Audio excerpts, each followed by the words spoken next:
Come on, let's go! Get excited, people.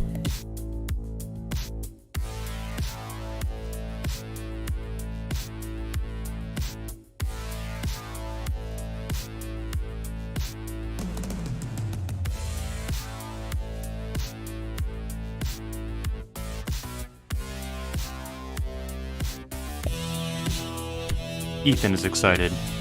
Are you?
What's up, people? How are we doing? How are we doing? No, Taha's nice. Don't be kicking Taha out. What's up, people? How are we doing? How are we doing out there? It's Thursday. You know what that means. It's time to learn about econ, right? Oh, yeah. What is going on, people? Today we're going to finish up Unit 3, which is going to be really sweet. We're finishing up Unit 3 today, and we're going to begin to start reviewing and look at AP Classroom MCs and FRQs, and hopefully take that Unit 3 test sometime next week, probably Tuesday or Wednesday. What's up, Abe? I'm doing good. We just got done in macroeconomics doing long-run adjustments to the ADAS model, right? So I'm pretty pumped up. I'm wide awake. I'm ready to go, all right? Very excited to see your costume tomorrow, Ms. Rock. I don't have a costume. And I gotta finish up the haunted house. People, we're going in the haunted house tomorrow. I'm gonna be going to town on this later. Oh, that's not the haunted house. No, that's not the haunted house either. This is the haunted house, right there, right? We're going in tomorrow. You can't do anything to other mods. That's right. You can't time out a mod, can you? Oh, yeah, I don't know what kind of costume I could wear. I gotta look at the ones I had back in the day.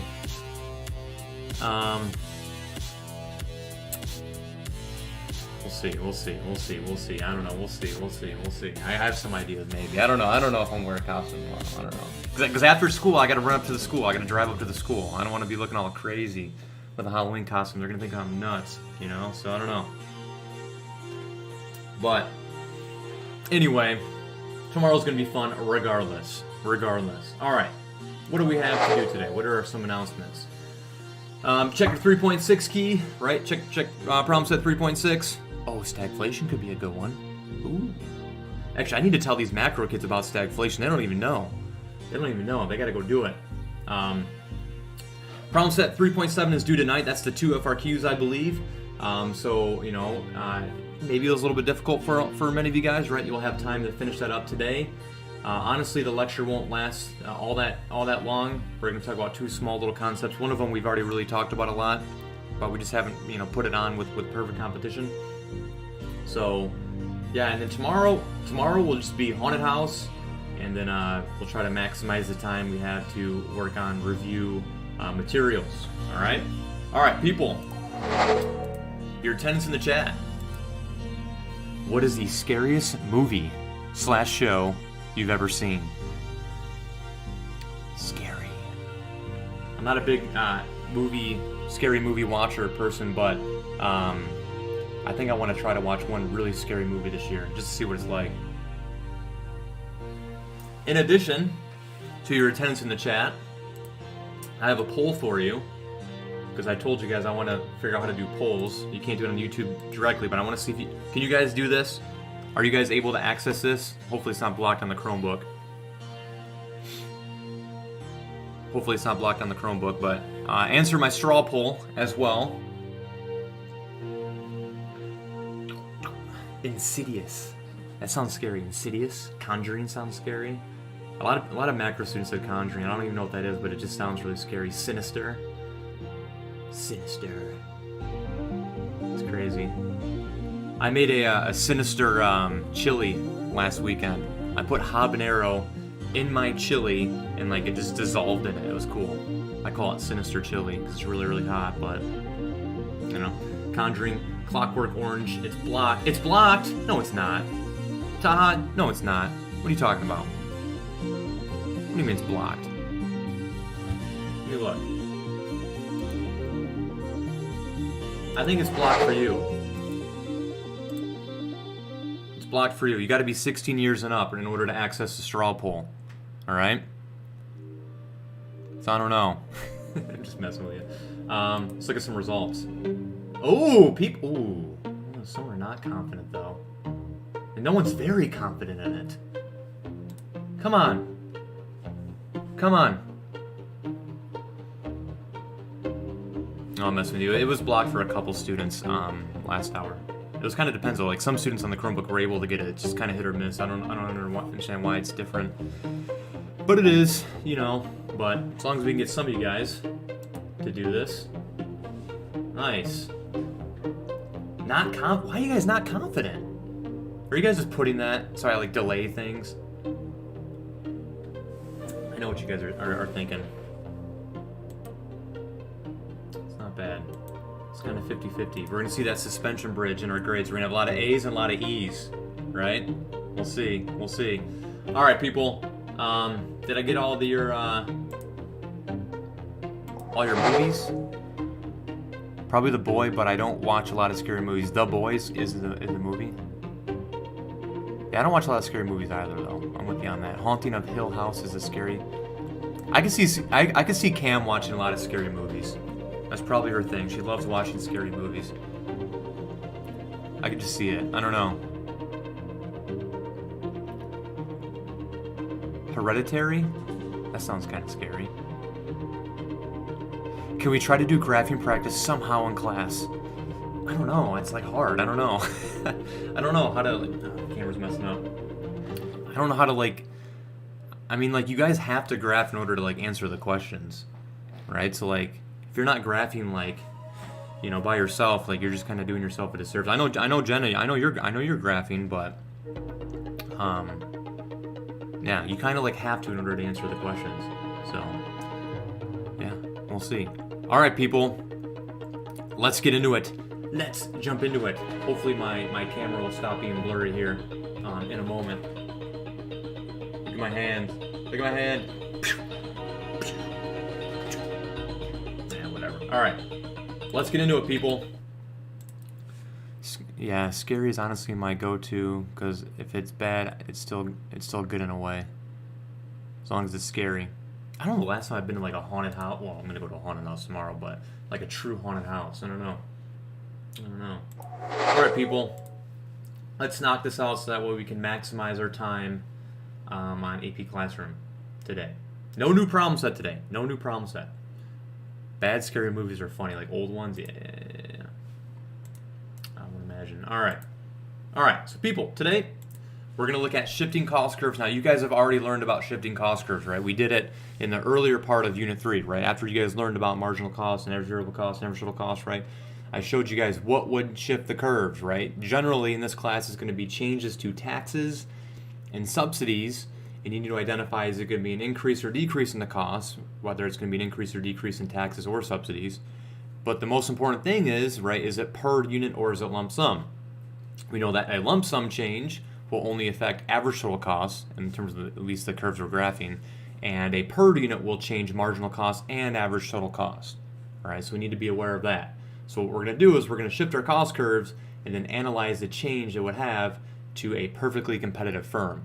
And then afterwards, we're going to try to measure efficiency in perfect competition because we're going to measure efficiency with all of the market structures. This is kind of the way we end each market structure. So shifting cost curves. Remember, a change to fixed cost will only change ATC and AFC. But again, we're not going to be graphing AFC, right? we only graph usually MC and ATC. So if fixed costs change, you're going to change ATC, but you're not going to change MC. So hopefully you can see where I'm going with this, right? If marginal cost doesn't change, right, your output's not going to change. And they love asking about that. They love giving you a change to a fixed cost. So you have to change your cost curves, and they like asking what's going to happen to the profit maximizing quantity. Well, if it's a lump sum change or a fixed cost change, it's not going to change anything. Nice try. The only thing it will change is profit or loss. What's going to change variable costs will affect all of our cost curves, obviously other than AFC. But the cost curves that we actually draw in perfect competition, ATC and MC, both of those curves are going to change. So if MC changes, we know that output will change. That's the big thing. So here again, here's marginal cost, and average variable cost and average total cost, right? But obviously, if there's a change to a per unit tax, all of our cost curves are going to increase. They're going to shift upwards if there's an increase in cost. So if it's a per unit tax, an increase to that, or a decrease maybe in a per unit subsidy, both of those are going to increase all of our costs. Average variable costs, average total costs, and marginal cost, right? Per unit will always affect marginal cost. So supply will change, obviously. So it says, what if variable costs decrease, right? So say we increase a subsidy, a per unit subsidy, or we decrease a per unit tax. Both of those things would reduce costs. Both of those things are per unit. So both of those things are going to reduce our per unit cost, marginal cost, average variable cost, average total cost, and obviously it wouldn't affect average fixed costs. Okay? That's the idea. So let's see how it actually would affect our graph. So let's say there is a change to fixed costs. Fixed cost increase, right? So what would increase a fixed cost? What are some two examples that would increase a fixed cost?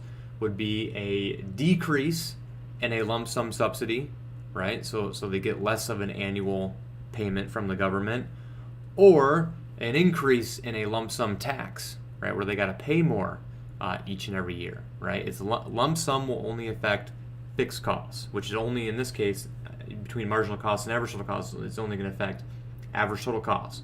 So if there is a change to a fixed cost, aka a lump sum tax or a lump sum subsidy, you're only going to change average total costs. In this case, our costs go up, so our average total costs will go up. So you're just going to see here, a reduction in profit. Our profit was all of this. Right now, it's just going to go to here, right? The whole point is, if a fixed cost changes, we're not going to change marginal costs. So therefore, our profit maximizing quantity will not change, all right? If this instead said what happens to quantity if there is a change to variable costs, right? So a per unit tax or a per unit subsidy, right? That's gonna change marginal costs, right? If there was an increase in a per unit tax, marginal costs would shift upwards. Thus, it would reduce quantity for the firm, the profit maximizing quantity.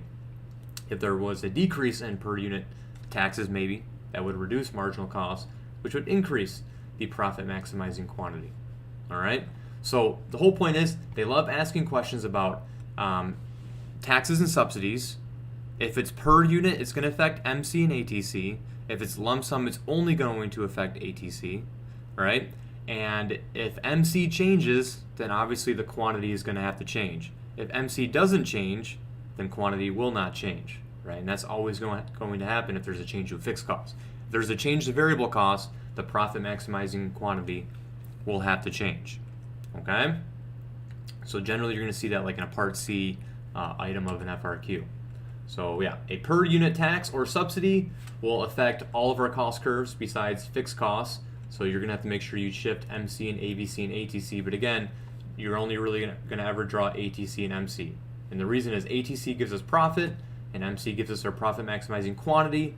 And that's all you really need to be able to do, right? AVC, the only thing that we use AVC for is like calculating cost, right? Or the shutdown rule, right? So don't worry too much about that. But yeah, per unit will always affect quantity because it changes marginal costs. That's your explanation, right? What happens to quantity for the firm if there's a increase in a per unit tax? Explain, right? If there's an increase in a per unit tax, it will increase marginal costs. Thus, it will reduce the quantity for the firm because firms produce where MR equals MC and marginal cost now is greater So it intersects marginal revenue at a lesser quantity. Kind of said a lot there, but that'd be a pretty lengthy explanation, but yeah. Okay. Lump sum, right, is going to only affect fixed costs, so therefore it's only going to affect your ATC, at least on your graph. Marginal cost wouldn't change, so the quantity would not change for the firm. All right. Okay, so that's kind of it with costs. Again, we already covered it. We just haven't really done anything with perfect competition yet. But you guys will get questions, in regards to that for sure on AP Classroom. All right. And I think you guys did yesterday. I think on one of the FRQs, one of you guys asked about it. I think it was like Tyler maybe. And that was it, right? Like, if there's a change to I think it was per unit tax, right? You're going to have to adjust your cost curves, marginal cost, and average total cost. And they're going to ask you about quantity changes and profit changes. All right. Okay. Next up, we're gonna look at efficiency, right? Efficiency. So it says, in general, efficiency is how well we use our resources. It's been like that ever since you guys have taken macroeconomics. Like, you guys remember the production possibility curve? Efficiency is moving a point, inside the curve to the curve, or to the curve to inside the curve, right? It's how well we use the resources that we have. All right. Productivity is the capability of using the resources that we have. The capability of producing more or less. Shifting the curve is a change in productivity. Efficiency is how well do we use the resources that are currently available. If we're using all of our resources to the best of our ability, that's efficiency. If we're not using all of our resources to the best of our ability, like some resources are left unused, that's inefficiency. So, perfect competition forces a market structure to be as efficient as possible in general, right? And just in general, we're talking about like in general, like I'm not really going to measure this part, on the graph. But think about if you're working in a perfectly competitive industry where there's hundreds of thousands of competitors, you produce an identical good that everyone else produces, right? You're no different than anyone else, and perfect competition in the long run, right? You're making normal profit, right? So it's gonna cause firms to be extremely efficient with their use of resources, because if you're not using your resources efficiently, right? Like you're not efficiently using your water, as you water the potatoes or your labor or things like that, you're gonna be operating at a loss, right? So that's the whole point. Since the market structure is so competitive, it's gonna force the industry, right? Producers to operate at max efficiency, or else they're going to be operating at a loss. Now, there's two types of efficiency that we're going to look at, and we can actually measure these two types of efficiency on the graph. They're the same efficiency that we used when we looked at the production possibility curve, right? It's the difference between allocative efficiency and productive efficiency. Same words, right? Same words. All right. Remember, productive efficiency means we're producing in a productive manner, right? We're using all of our resources in terms of productive efficiency, right? Allocative efficiency is we're using all of our resources in an efficient manner, but it's another step, right? We're doing so, and we're producing what is socially optimal. That's what allocative means, like socially optimal, right? That's what we're doing. We're allocating our resources in a way that society actually wants us to. Okay, so let's see how we can actually see this on the graph. Well, here's your definitions first. Productive efficiency means, and how we're going to be able to see it graphically, is producing at the minimum ATC. Producing at the minimum ATC point, right? If we're truly using all of our resources to the best of our ability, right, we want to be producing at the minimum average total cost, right? When we produce a unit, it is being produced at the lowest possible average total cost.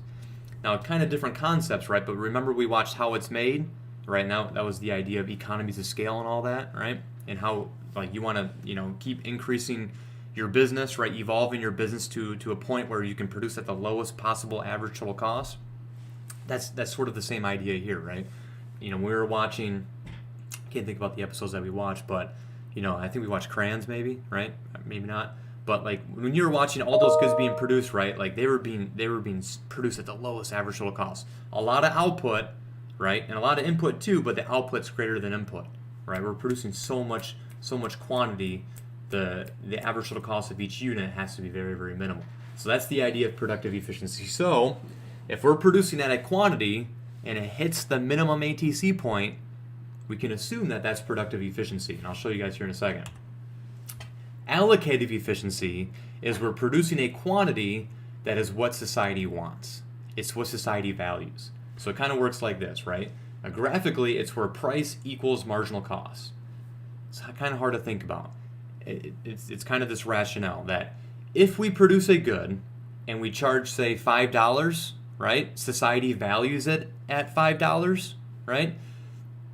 What it takes to produce that last unit has to be $5, right? We're producing up until a point where the cost of that additional unit of output equals the value society puts on it, right? In other words, we're not being allocatively efficient if the last unit we produce costs an additional $4, yet society values that unit at $5. We want to produce all the way up to the point where the societal benefit is equal to that marginal cost for the firm, right? That's the idea. So let's look at productive efficiency first, right? So we have perfect competition here, and they're operating in the short run. We know this is short run because they're not operating at long run equilibrium. There's profit or loss being made. In this case, there's profit being made. If profit or loss is being made, we know that this is not long run. We know in long run, perfectly competitive firms always make normal profit. So it's a short run, right? So in the short run, let's see, are firms productively efficient, right? In other words, at our quantity, at our profit maximizing quantity, are we producing at the minimum ATC point? In this case, no, right? We're not producing at the minimum ATC point. We can't be, right? Because the minimum ATC point is where it intersects marginal cost. And marginal cost intersects marginal revenue way over here. So there's no way possible that if a firm is making a profit in the short run, graphically speaking, there's no possible way they can ever be productively efficient, okay, in the short run. No, so very good, Jenna. These are going to apply to every market structure, which is really nice, right? Once we understand these concepts, we don't have to relearn them, right? We're just going to apply them and analyze different market structures. So we can analyze which market structure is more efficient, monopolies or perfect competition and so forth. But just know this, right? Perfectly competitive firms are never going to be productively efficient in the short run, right? They can't be, right? In the short run, if a firm is making a profit or a loss, graphically speaking, right, we can never be producing this minimum ATC point, right? So in the short run, perfectly competitive firms are not going to be productively efficient, right? It can't be in the short run. Even in a loss, right? Again, if this is a loss, right, MC has to intersect ATC at its minimum point, and if we're operating the loss, that means at this quantity, ATC is greater than our marginal revenue, so we're not producing at a quantity that is the minimum ATC point. Again, short run, which means loss or profit, perfectly competitive firms will not be productively efficient. But in the long run, we know that they're forced to. They have to be in the long run, right? So let's draw long run, right? Long run, equilibrium. Is this firm productively efficient? Absolutely, right? Because in the long run, a perfectly competitive firm is forced to be productively efficient, or else they're going to be making a loss if they're not being efficient, if they're not truly producing at the minimum ATC point, right? So in the long run, perfectly competitive firms will always be productively efficient. In the short run, perfectly competitive firms will never be productively efficient. Okay? So always in the long run, never in the short run. Productive efficiency. All right? Hope that makes a lot of point. In the long run, Q2 is being made at the lowest possible average total cost, which thus is productive efficiency. All right? So again, always productively efficient in the long run, never productively efficient in the short run. Perfect competition. Right? And you don't have to memorize it. If you draw perfect competition making a profit, there's no way they could ever be producing at the minimum ATC point where MR equals MC. Same with a loss, right? But if you draw a long run equilibrium, you'll always notice that the profit maximizing quantity always has to be at the minimum ATC point.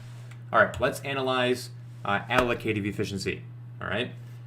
Remember, allocative efficiency is the price of the good is equal to the marginal cost of the good, right? In other words, that firm kept producing until that last unit cost the exact amount that society values it at, right?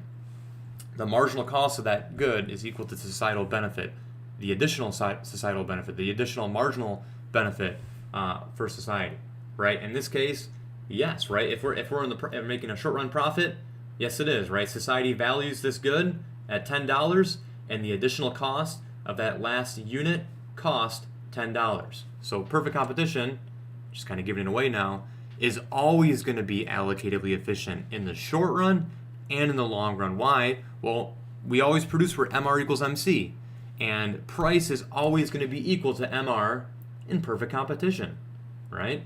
So price always has to be equal to marginal cost, right? Because firms, perfectly competitive firms, MR equals P. And we're going to learn that this is the only market structure where that's the case. This is the only market structure where marginal revenue is going to equal the price of the good, right? So in the short run, price equals marginal cost, right? So at the quantity, right? Not at all quantities, but at the quantity we are going to produce at, the profit maximizing quantity, marginal cost is 10, right? Because that's, see how our quantity hits our marginal cost curve there, and the price of the goods 10. So yes, they're being allocatively efficient. They're producing up into a point where society values it, the cost of that last additional unit. Again, right? Like if we produce at a lesser quantity, right? Not at the profit maximizing quantity. Like if we produce right here, right? This is not allocatively efficient because the additional cost of this unit was $5, right? But society values it at 10. Society wants us to keep producing more, right? And we're not. We're not being allocatively efficient if we produce a quantity of Q2. Again, if we're to draw a loss, right, still would be the same at long run, still the same, right? Perfect competition, price is always equal to MR, right? And we always produce for MR equals MC, so at our profit maximizing quantity, price always has to be equal to marginal cost. And that's what it means to be allocatively efficient. So if it said, based on the graph above, is this firm representing allocative efficiency or being allocatively efficient? Yes. My explanation would be price is equal to marginal cost. And that's it, right? Is this firm being productively efficient? In this case, yes, because price is equal to the minimum ATC point. That's my explanation, all right? So, review. Perfectly competitive firms are always going to be allocatively and productively efficient in the long run. They're going to be both, right? In the long run, they're always going to be allocatively efficient and productively efficient. In the short run, they're not going to be productively efficient when they're making a loss or a profit. However, of course, they're always going to be allocatively efficient. All right? Not too crazy to remember that. But again, you don't have to memorize it. Just draw the graph and then ask yourself, right? Are they producing at where price is equal to marginal cost? Always, right? Are they producing at the minimum ATC point? Well, only at long run equilibrium are they going to be productively efficient. Okay? And then I got a bunch of MCs here at the end, but you guys can do that, if you want to review on your own time. All right, so people, that's pretty much it. That's pretty much it. Not a whole lot. And that's it for Unit 3.